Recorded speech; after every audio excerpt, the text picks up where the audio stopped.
Good morning, and live from the campus of the United States Sports Academy in Daphne, Alabama, this is Sports Talk, a weekly presentation brought to you by the Academy and the Department of Communications, headed by Mr. Jack Kerwin. This morning, our guest panel consists of, to my far right, Dr. Fred Cromartie, who is the Director of Doctoral Studies, and then to my immediate right is Dr. Steve Butler, who is our Dean of Academic Affairs. I'm Dr. Arthur Ogden, Chair of Sports Management, and I serve as a moderator. Well, most of us suffered through the weekend. I don't know if anybody had Talladega. We had the NHL playoffs, we had the NBA playoffs, we had baseball going off everywhere, and we had the most recent edition of the Fight of the Century. However, with the backlash afterwards, and now there are lawsuits because some people claim that they didn't get their money's worth, charging that Manny Pacquiao in his loss to Floyd Money Mayweather didn't tell the boxing commission in Nevada that he had a bad shoulder. A lot of strange things going on. But more than that, some of the complaints have come about because if those who did watch the fight, I didn't, I wasn't going to pay that kind of money.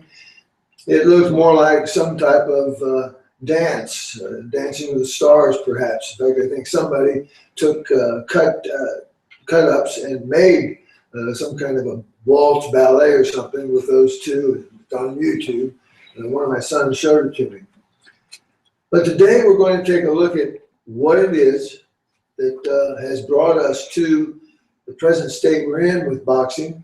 Plus, we're going to talk about Alabama's own heavyweight champion, a young man by the name of Deontay Wilder, who is from Tuscaloosa.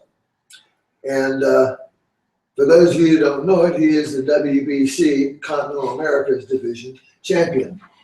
The opposing champion is Vladimir Klitschko, who is a pretty impressive record himself at 64-3.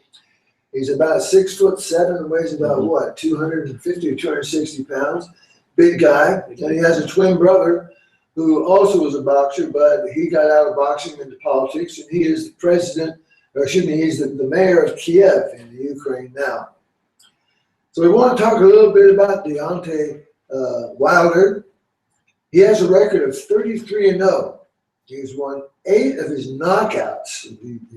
8 of his knockouts were in the first round.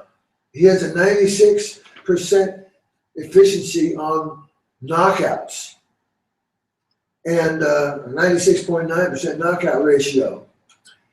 And last January, he scored a unanimous decision over Bermane Stiverne, originally from Haiti and now living in Canada, for the WBC heavyweight belt. Boxing, as we know, has had kind of a seedy reputation for quite some time. Ever since we looked at the scandals of Primo Carnera, some of you are too young to remember that, but it was quite a joke with Primo Carnera. And then we had the sad story of Joe Louis. And the reason I say it's sad is World War II came along. He was a famous fighter. Everybody loved him. He beat back Max Schmeling, another Alabama product, by the way. He's from Lafayette, Alabama. And now that we're talking about heavyweights from Alabama, Ernie Shavers, who fought both Sonny Liston and Muhammad Ali, is from Garland, Alabama. And all of you know who Evander Holyfield is. He's from right up the road here in Atmore. Evander Holyfield has been here on the campus several times doing works and workouts with some of our faculty. But we're going to talk a little bit about where boxing is today. And I know that Dr. Cromartie is from Chicago, and of course they claim that they know everything there is about boxing. Tell us about boxing in your view, Dr. Cromartie. Well, I know as of late, people have been saying that it's declining. Well, you got to take a look at everything that's transpiring. You've got CBS that has brought boxing back to the television. You've got Fox News that's got its focus on boxing now. And ESPN has always had its Friday night boxing. So is it really dying, or is it that the exposure is there, but yet we are not very familiar with many of the boxers that are coming up through the ranks. A lot of the information says that we focus solely on heavyweights. Well, yeah, those are very notable individuals. There's no question about it. But the thing of it is that when you go back to Klitschko, the fact of the matter is that he's been around in the championship since 1996. Right. So we really haven't had much of an opportunity for any other heavyweights out there. He came up and he went through Lennox Lewis and a slew of other ones, but we really haven't had any notable competition for him at the heavyweight ranks. Now, Deontay Wilder now is coming up. He's been around since 2008, and everyone is saying that he is an up-and-coming, a rising star. And if that's the case, let's give him that opportunity to continue to prove that he is a solid heavyweight champion out there, and give him an opportunity to fight some of these so-called people that are right in line and in the ranks to fight Klitschko. Good, Dr. Butler. I think one of the key, you forgot to mention the Kentucky Derby, by the way. Right. One of the key, and by the way, I've got a good friend, Carmen Perone, and every year I send him an email right after the Derby, and this year the answer was 17 links. That's how much Secretariat would have won the race by based on the times. So I just texted Carmen 17 links, and he knew what I was talking about. But one of the interesting things, and I think this is incredibly important to this discussion. Deontay Wilder is the last American to win a medal in the Olympics, and that was a bronze medal. Right. That was a bronze medal in 2008. When there's no good Americans, we tend to think that boxing is declining. But if you look at the gate from last Saturday night, George Foreman was on Mike and Mike this morning on ESPN Radio, and he said it was one of the greatest nights ever for boxing. He said it was a lousy fight, but the event was fantastic. All the festivities fantastic around for boxing. The promotions of it. Because we look for that. You got to give it to Arum, though. He knows how to promote. But He didn't promote it. Who promoted it? Mayweather promoted it. Okay. That's why Mayweather's coming back this time and saying, I'll give him a rematch, but this time Bob Arum has to promote it. And that's one of the reasons why it took 5 years to get the fight. Yep. But back to my point, when even without great heavyweights, we had that run of great middleweights with Sugar Ray Leonard, Thomas the Hitman Hearns, Marvin Hagler, Roberto Duran. And we had that one Olympics when a lot of Americans did very well. Yes. Pernell Whitaker and that group. Roy Jones Jr. was a part of it, but got cheated. But yeah, the 80 Olympics. We did a whole show on that. But when the Americans are good, we tend to have interest in boxing. I think MMA has taken a bite out of the boxing. That was the point that people have made, that boxing has always had a really seedy undertone to it. And listening to a couple of other radio commentaries besides Mike and Mike, they made the point that there is no central boxing commission. In every other sport, there is what we call national governing body. Mm-hmm. But in boxing, it's each individual state. Why it's that way, I don't know. We could get into all the machinations and the politics and whatever else goes with that. But that's one of the things that's lacking. Well, one of the other things that is a problem for boxing is that we have so many belts out there. And the reason we have so many belts is because there are so many promoters out there that are trying to, bring a name to their particular fighters, and all of these belts popped up. That's part of the problem. But let's go back to the Pacquiao-Mayweather fight. The one thing that is coming out of this fight is if Floyd says he's going to definitely, fight his last fight in September, and that's going to be it. But what's the one thing that he said he was going to do? He was going to put all three of his belts up. He was going to relinquish them. So that's something that's unheard of in boxing too. These guys never want to give up their belts. Well, but Floyd take a look at Klitschko.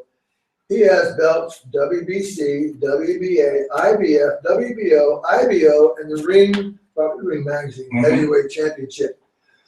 There is no, again, getting back to the point, there is no centralized administration of it. I don't think, with all these belts, I don't think you can ever say he is the heavyweight champion of the world. He is a heavyweight champion of the world. That's true. But he owns the vast majority of the belts. And there have been so many boxers in the past that are talking about, and this bout will unify the title, amongst all of these others. A couple of other things that I was wondering about. We're pretty happy here in Alabama with our athletes across the board. And another point you brought up too, and you alluded to it, when America does not have a boxer of note in either the Olympics or elsewhere, we kind of take it lightly. Okay, Sugar Ray Leonard, because he was not just an artist in the ring. The guy talked like a lawyer. I mean, he's just eloquent. And then nobody comes along. But if we have a heavyweight, all of a sudden, everybody in America gets interested. Now, my theory, my hope is that Deontay Wilder will unify that again. I don't know if he can. I haven't seen him fight yet. But wouldn't it be amazing if there were a championship bout being held up in Jefferson County Coliseum, or the Civic Center up there where they play all those basketball games as well? He and Klitschko fighting for the World Heavyweight Championship in Birmingham, Alabama. I don't think it would ever happen, but it really would be exciting. Well, don't say never, because the thing of it is give the kid a chance. This next bout that he's got scheduled, if he has a resounding defeat of this guy, they'll start to take notice. Okay, Klitschko is going to demand probably that he has another, 1, 2, maybe 3 fights before he would actually give him any kind of consideration. But what he's going to have to do is he's going to have to beat a couple of these notable guys in the ranks. I can't think of his name right now. I'm drawing a blank, but there's a professional fighter out there that is following Klitschko around, and he's demanding, that he give him a shot at it. And he's an American. I can't think of his name, but he shows up everywhere, and he just keeps demanding that. Clubber Lang. No, it's not Clubber Lang, but you talked about his knockout percentage. The last fight was actually the first fight he ever went the distance. yes. Number 1 in 4 rounds. And one of the things that all the boxing writers talked about before was that he couldn't box. He just had he had all the power, but he couldn't box. He's got Thor's hammer. And after he went through 12 rounds, he was running around the ring yelling at all the reporters, "Who can't box? Who can't box?" And he thought he proved in that fight that he could box. One of the things I think is interesting is I'm just wondering, since this kid's from Tuscaloosa and is a champion of the world, I'm wondering how long it's going to take for the Alabama fans to chalk that up as another national championship for the football team. Yeah, but still, that's funny. One of the other things that is interesting about boxing is that in our own backyard, we do have in Mobile the last several years, we've had Olympic-style boxing here that leads to the local fighters being able to go on to Olympic competition and fight. And it's right here, and you go to the fights, and there's very few fans there. So at a grassroots level, we are going to have to build that kind of support back up. But if you think about it from a historical standpoint, even at a grassroots level, we haven't been strong supporters of boxing until we start to get recognition out there about certain individual fighters and that. That's what happened back in the day with Pee Wee Whitaker. We knew about him beforehand, but we didn't know about Roy Jones Jr. No. So that's part of the dilemma and part of the process where these governing bodies have to do their part to promote it at a lower level so that we follow them up. That's the same kind of story with Joe Frazier in the Olympics. Yes, that's true. And how that all transpired. And who was it? It was between him and who was the other guy, the other heavyweight? Anyway. Joe Frazier was Buster Mathis. Buster Mathis. Yep. Buster Mathis went to the Olympics, right? Yes. In place of Joe Frazier. And Joe Frazier beat him as a pro. Yeah. And Joe Frazier, Joe Frazier is as tall as I am. He's no taller. And I know that because when I was an undergrad at LaSalle, a buddy of mine, Doug Capps, God rest his soul, he and I used to go watch him in his gym and work out. He's about 12 miles wide and just a great guy. And then they started, his handlers really took care of him. They set up literally a trust fund with his money, probably the cleanest boxing operation that ever was until Muhammad Ali came along. But they set up Cloverlay Inc., which took his money, invested it, and he got so much each month instead of all the money being thrown at him and blowing it. And that's what's happened to so many boxers in the history. And that's why I mentioned Primo Carnera. Some of you out there remember that. He was kind of a great big lumbering oaf, and just finally came up against, I forget who it was, I don't know, Schmeling or somebody else, but he just got. One last point before we go. Right, Let's we're not gonna- forget we're about the gonna close it. healthcare concerns within boxing also. Right, and those usually have to do with more than just the cauliflower ears. You know, you see boxers that have all kinds of brain damage. And I don't know that Muhammad Ali has Parkinson's, but is there a connection between the hits he took and Parkinson's? I thought that was a genetic thing. There are some that say that there is a direct connection. There are some that say that it's genetic. You have other boxers out there that have tremendous health concerns as well. So, you know, it's going along the way that football. A lot of people are concerned about concussions and all the health concerns within the football realm too. So it's just one of those sports where it's cyclical again. Sure. The good news is that we don't have to worry about any concussions from last Saturday night's fight. No, that's for sure. You know, I don't Maybe a know. sprained ankle from the dancing. And they're talking about, yeah, we're gonna have a rematch. I don't know if anybody would pay $89.99 to watch a rematch. I heard a of that. great comment by one of the boxing guys on ESPN. He says it would not be a rematch, it would be a replay. Yeah, it'd be a replay. Any concluding comments, gentlemen? My last comment too, when you talk about good money management within boxing and that, you can't take anything away from Floyd Mayweather either. No. Or Holyfield. Holyfield's done a really good job. Really good job. But I have to give credit to Cloverlay, which set up the whole thing. And Joe Frazier's son passed too, didn't he? Marvis. Yeah, Marvis, he was a boxer as well. And he had that trust fund set up. Anything else? No, I just maybe if we get past the Klitschko and our Dante guy fight, we can have a big fight between Evander Holyfield and George Foreman. There you go. There you go. Thanks for tuning in again, and we'll see you again next week. Want to keep your email suggestions coming, and I know it's going across the bottom of the screen now for you to send in some suggestions at sportstalk@ussa.edu. And so for the panel, this is Dr. Arthur Ogden thanking you for joining us on Sports Talk. See you again next Wednesday.